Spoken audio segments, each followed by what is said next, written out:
इस वीडियो का मुख्य विषय है योग का नाश कभी नहीं होता है। इस पर महर्षि मेहि परमहंस जी महाराज अपने सत्संग के द्वारा योग के बारे में बहुत विशेष प्रकार से क्या समझाते हैं। तो आइए महर्षि मेहि परमहंस जी महाराज का सत्संग प्रारंभ करते हैं।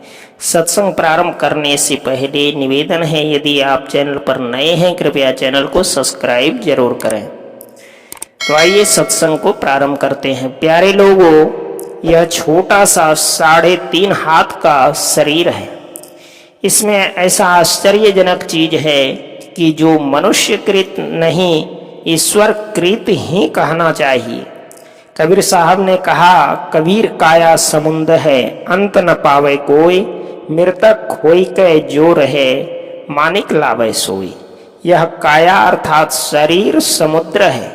इसमें जो मृतक होकर रहता है वह माणिक पाता है, अर्थात वह अमूल्य पदार्थ को पाता है। वह अमूल्य पदार्थ क्या है? यह शरीर किस तरह का समुद्र है। बाहर से तो छोटा सा मालूम पड़ता है, जो अंदर में घुसने के लिए जानते हैं, साधन करते हैं, उन्हें पता है। जो मृतक होकर अपने शरीर में रहते हैं वह माणिक लाता है।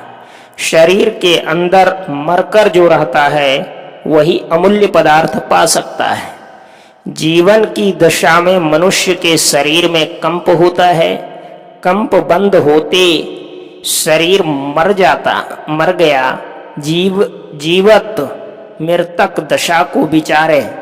सारे कंप को बंद करने के वास्ते, जीते जी मरने के वास्ते, शरीर में समुद्र देखने के वास्ते, मणि पाने के वास्ते क्या करना चाहिए? तो कबीर साहब ने कहा, मैं मर जीवा समुद्र का, डुबकी मारी एक, मुट्ठी लाया ज्ञान की, जामे वस्तु अनेक। आश्चर्यचकित होकर कहना पड़ता है कि किसी को शरीर से बाहर यह दशा हो नहीं सकती। समुद्र के अंदर डुबकी मारी थी, कैसे मृतक दशा बनी? अंदर सब कंप को बंद कर दिया।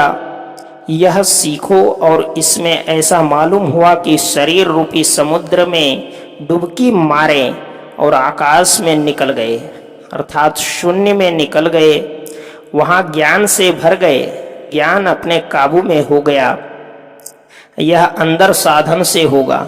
यह बहुत बढ़िया विचार कबीर साहब ने कहा है। कहाँ से डुबकी मारें? अगर कहो कि शरीर के ऊपर लगाऊं, सो नहीं, सब अंदर में है। देखने के वास्ते आंख बंद करो, देखो तुम अंदर में हो। शरीर के अंदर में जो डुबकी लगाता है उसको माणिक्य मिलता है, वह मालो माल हो जाता है। इसका अंधकार में पता कैसे लगे? तो 2 तरह से देखो और सुनो। देखने की शक्ति को छिरिया कर देखो तो बल नहीं रहेगा। जो सिमटा हुआ पदार्थ रहता है उसमें बल रहता है। अपने दृष्टि को संभाल कर देखो तो मालूम होता है दृष्टि साधन में यह दृष्टि योग की क्रिया है। जो अंदर में अपने को समेट लेता है वह देखता है। अंदर में गोता लगाने वाले को अंदर का सूर्य देखने में आता है। यह प्रताप रवि जाके उर जब करई प्रकाश। गोस्वामी तुलसीदास जी ने कहा, प्रकाश में ज्ञान की बढ़ती होती है। अंदर में जब बाहर के ख्यालों को छोड़कर जो देखता है वह उस चीज को देखता है जो बाहर में नहीं है। बाहर के अतिरिक्त जो देखता है वह इंद्रिय गम्य नहीं है। जो अपने इंद्रियों को चेतन धारा को समेटकर अंधकार में कोशिश करता है वह प्रकाश में जाता है, वह ज्ञान से भर जाता है। तुलसी साहब कहते हैं, बाहर खोजने हरगिज मत जाओ, अंदर के प्रकाश में देखो वह कौन है। सबका जो मित्र है वह परमात्मा है, वह ब्रह्म प्रकाश है, उसे देखो। जहाँ देखा जाता है वहाँ सुना भी जाता है। माणिक्य अनमोल पदार्थ शब्द से सरोकार रखता है। वह ऐसा कि उसी से वह भरा हुआ है, यानी जिसकी वृत्ति अंदर में रहती है वह ब्रह्म प्रकाश को पाता है, वह ज्ञान से भर जाता है। डुबकी मारी समुद्र में निकसा जाए आकाश, गगन मंडल में घर किया हीरा पाया दास। वह परम भक्त बन जाता है, मुक्त हो जाता है।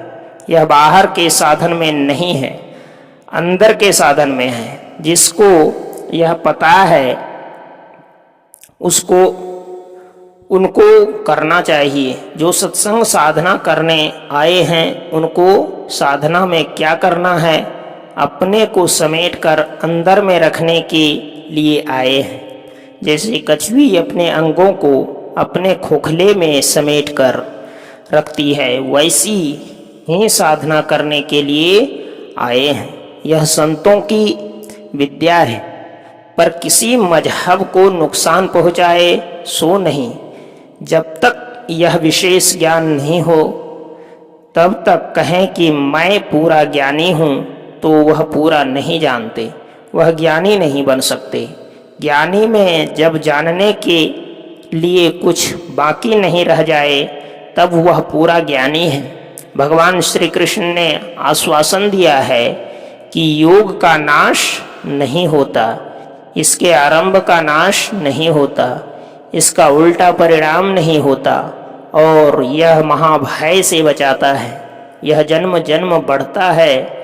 यह अंदर चलने की बात है, इसमें संभल कर चलें। संभल कर चलने के लिए इंद्रियों के ज्ञान से चेतन को समेट कर चलें। यह संतों का ज्ञान है। जिस मजहब में यह नहीं है वह खाली है, वह किसी के बढ़ती पाकर जलेगा। संतों के ज्ञान में रहने वाले बाहर भीतर पवित्र शीलवान होकर संसार में विचरेगा और उसे परमात्मा भी बल देंगे। इसी तरह से संत लोग अंदर रहते हुए बाहर में किसी का नुकसान नहीं करते हुए समय बिताते हैं। शरीर में रहते हैं फिर शरीर को छोड़कर चले जाते हैं, इसमें संशय नहीं करना चाहिए। यही गुरु महाराज ने बतलाया है। इसी साधन को करते करते जीवन को खत्म करना चाहिए। तो दर्शकों, इस सत्संग के द्वारा सीख मिलती है कि योग का कभी नाश नहीं होता है, वो जन्म जन्म तक बढ़ता ही रहता है और अंत में परम मोक्ष परमात्मा तक को प्राप्त करा देता है। तो वीडियो को लाइक और चैनल को सब्सक्राइब करें और ऐसे ही सुंदर सत्संग को पाने के लिए बेल आइकन जरूर दबाएं। मिलते हैं अगली वीडियो में, तब तक के लिए जय गुरुदेव।